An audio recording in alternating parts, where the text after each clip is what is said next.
Educa Bolivia 2021, año por la recuperación del derecho a la educación. Kamiseraki Yatekerenaka. ¿Cómo están, queridos estudiantes? Soy el profesor Óscar Aroquipa Arteaga.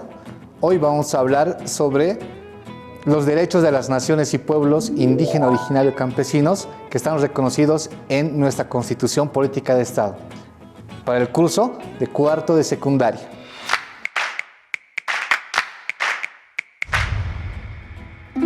Primero tenemos que hacernos una serie de preguntas, ¿no? ¿Qué es el derecho? ¿Qué es la justicia? Para esto te invito, por favor, a que veamos el video que nos va a ayudar para poder desarrollar el tema. Me encuentro en la comunidad originaria Zapana Jayuma, que es parte del municipio de Desaguadero. Desaguadero se encuentra en la provincia de Ingavi. Desaguadero está a unos 100 kilómetros aproximadamente de la sede de gobierno. Me encuentro con mi señor padre, Dionisio Aroquipa. Él ha nacido en 1931. Le voy a hacer una serie de preguntas. ¿A los cuántos años has ingresado a la escuela? A la escuela yo he ingresado cuando tenía 14 años a la escuela. De esa manera, antes recuerdo al profesor que he tenido, Guillermo Egues. Muy bien. En ese momento, cuando has ingresado a la escuela, ¿sabías sobre los derechos que tenían los niños y adolescentes? Cuando he entrado a la escuela no tenía conocimiento ningún derecho para los niños ni a las personas. De esa manera ignoro de esa parte. Ya, muy bien. Entonces, en ese momento, como ustedes pueden observar, el tema de derechos no se lo difundía por parte del Estado. Estamos hablando aproximadamente en la presidencia de Hernando Siles Reyes y Daniel Salamanca, casi muy próximo a la guerra del Chaco.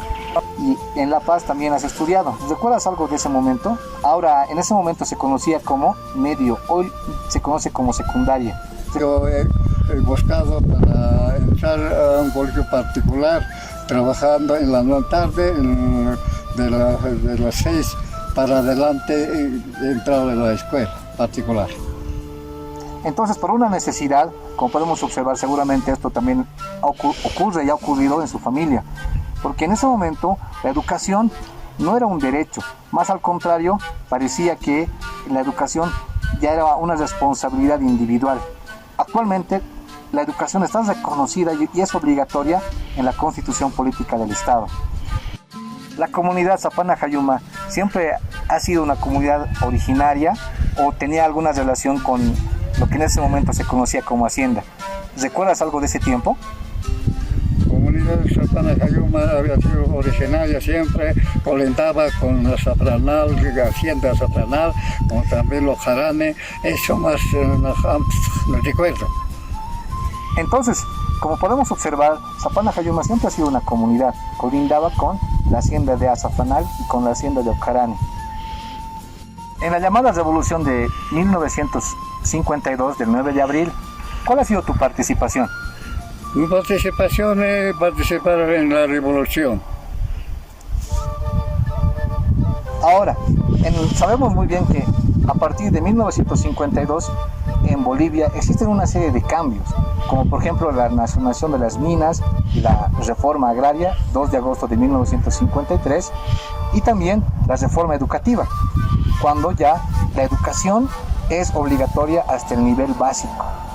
También recordemos que existe el voto universal, que ha sido en 1956. En los años 90 han habido una serie de cambios dentro de nuestra constitución política.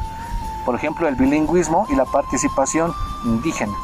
Ahora tenemos una nueva constitución que está en vigencia desde el 2010, que incorpora los derechos de las naciones indígenas originarias campesinas.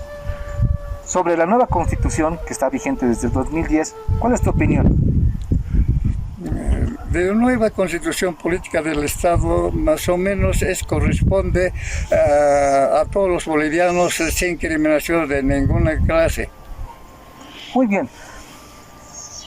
¿Podrías, para despedirnos, hablar en aymara? Faltaba ya porque constitución política a veces que ucaja favorable campesino nakata que está pacho boliviano que ucaja favorable han discriminación utcaña pata que como pacho bolivia pachartachi. Muy bien, agradezco mucho la participación. Nos vamos a encontrar en otro momento, en otro espacio. Gracias. Muy bien, hemos podido observar en esta breve entrevista cómo era la realidad en un tiempo pasado, que, bueno, todavía tenemos nosotros personas adultos mayores, tal vez tú, tu padre, tu abuelito, te puede contar cómo era la realidad política, social de las naciones indígenas originarias. En este caso, Bolivia está constituido de diferentes naciones que en esta constitución, la que tenemos en vigencia, están reconocidos. ¿Qué es el derecho? El derecho es un conjunto de principios y normas. ¿Y qué es una norma? Es un principio que se impone o que está en la sociedad. Por ejemplo, la norma básica del saludo, por ejemplo. O que tú, como persona joven, puedas cederle el espacio a un adulto mayor o a una señora que, por ejemplo, puede estar embarazada en el minibús o en el micro, por ejemplo, ¿no? El derecho tiene una historia muy larga. El derecho nace con los pueblos del Medio Oriente. Vamos a hablar de Ciro el Grande. Ciro el Grande conquista Babilonia y va a libertar a los que en el momento ha conquistado. No los va a esclavizar, sino en ese caso los libera.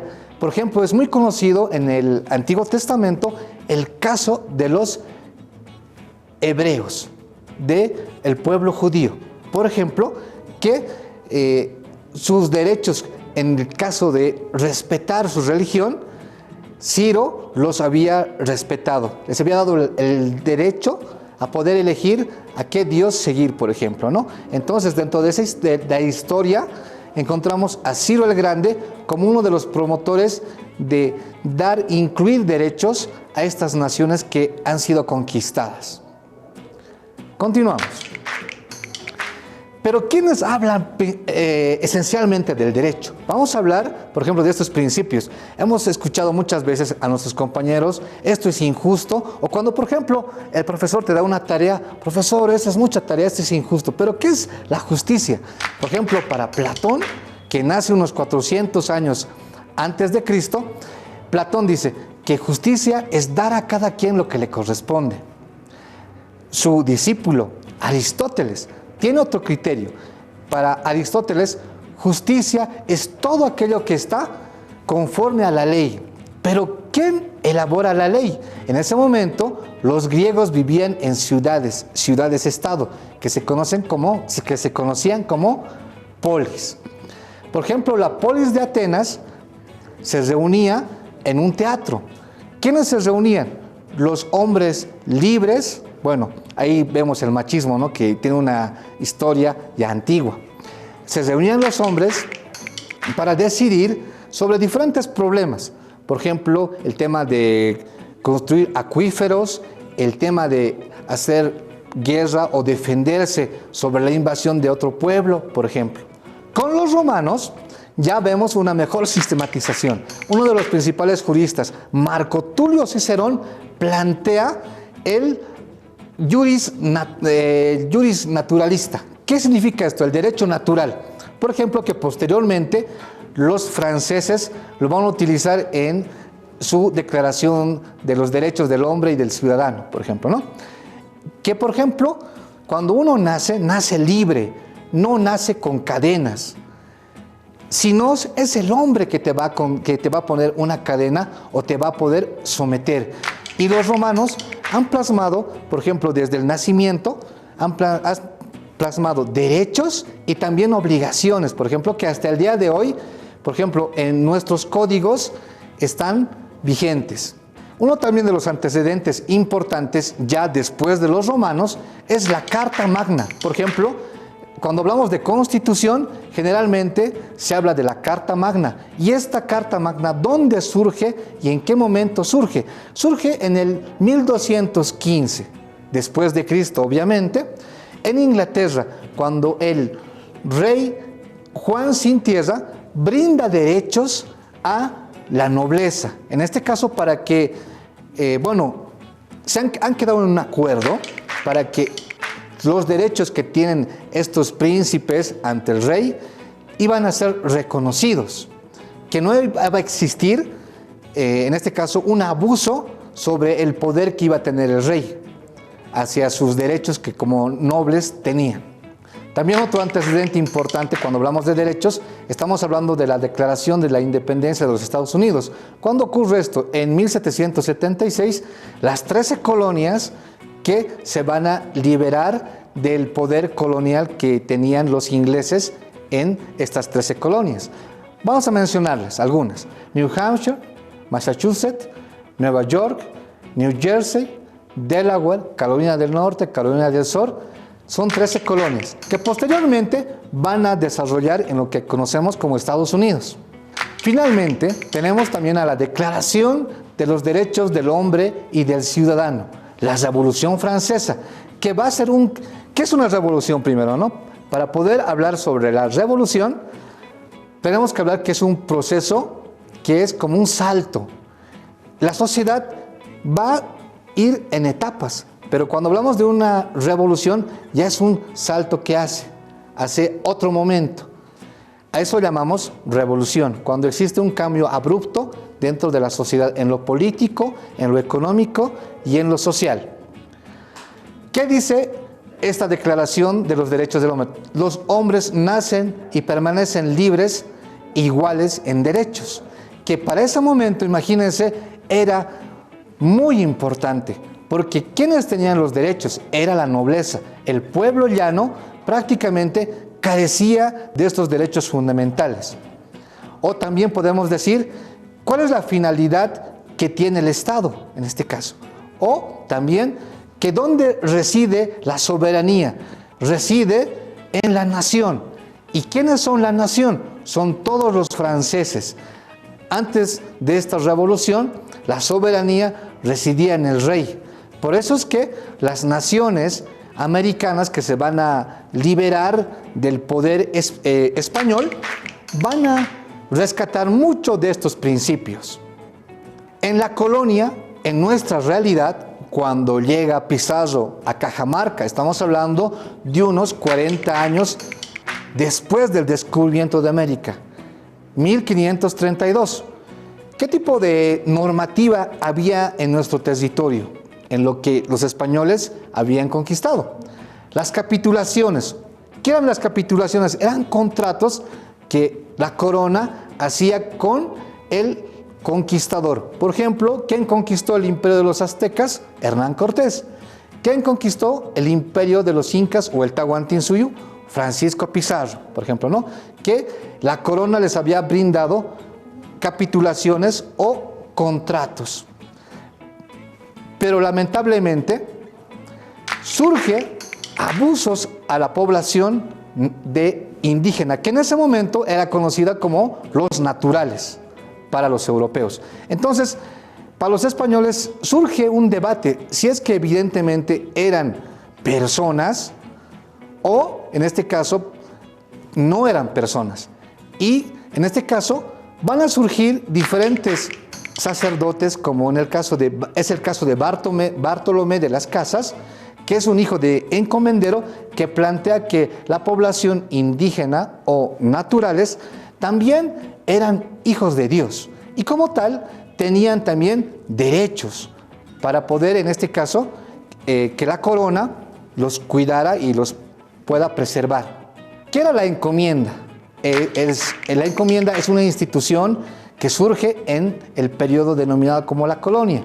Como su nombre lo dice, la encomienda es el encargar. En este caso, estos encomenderos o los conquistadores tenían dos tipos de obligación. La primera, la fundamental, que de alguna forma lamentablemente ha sido formal, era la evangelización de la población que vivía en ese su territorio. Y la segunda, que era el aprovechamiento de su trabajo, que lamentablemente ahí surgen los abusos a la población indígena. Ahí también es el momento cuando van a surgir en el siglo XVIII, XIX, finales ya cuando se llega a la independencia, van a surgir las haciendas que en Bolivia, en el periodo de la República, recién en 1953 van a desaparecer. Con el decreto del 2 de agosto de 1953 en la localidad de Ucureña, Cochabamba, donde desaparece la hacienda y la población que vivía y trabajaba ya va a ser dueña de su tierra. Este tipo de lucha sobre la autodeterminación y el derecho a la tierra tiene pues antecedentes desde el inicio de la colonia. Ya Manco II o Manco II ya luchó con los españoles. Pero en la historia también tenemos que recordar la lucha muy importante de José Gabriel Condorcanqui, conocido como Túpac Amaru, un cacique que luchó para abolir el tributo. ¿Qué era el tributo? Era un impuesto que se tenía que pagar a la corona española. Este tipo de lucha ha influido en la población también altoperuana, porque Túpac Amaru tiene una relación más en el Perú, en las regiones del Cusco. Juliana Pasa, en nuestra realidad occidental, lo conocemos como Túpac Katari, que va a adquirir estos nombres de estos líderes indígenas que luchan por su autodeterminación y la tierra. En el periodo ya de la República tenemos el caso de la lucha de Pablo Zárate-Vilca, que se va a unir al presidente de ese momento, al que fue presidente en ese momento, José Manuel Pando, que José Manuel Pando le plantea unirse en contra de los conservadores para así ya adquirir derechos, ya en este caso con el gobierno de los liberales, ya iban a tener derechos en las tierras. Pero lamentablemente José Manuel Pando no cumple lo que con Pablo Zárate-Vilca habían acordado. Pablo Zárate-Vilca lo matan, lamentablemente tiene ese momento. En la Constitución de la República de Bolivia encontramos que para llegar a ser ciudadano tienes que uno, nacido en Bolivia, también tener una mayoría de edad y ser hombre en este caso. Las mujeres no podían participar. En todo caso, por eso es que recién en 1956 es donde por primera vez surge el voto universal, cuando ya la población en su totalidad puede participar en cuanto a sus derechos, el derecho al voto, que recién en 1956 ya se va a plasmar sin ningún tipo de discriminación.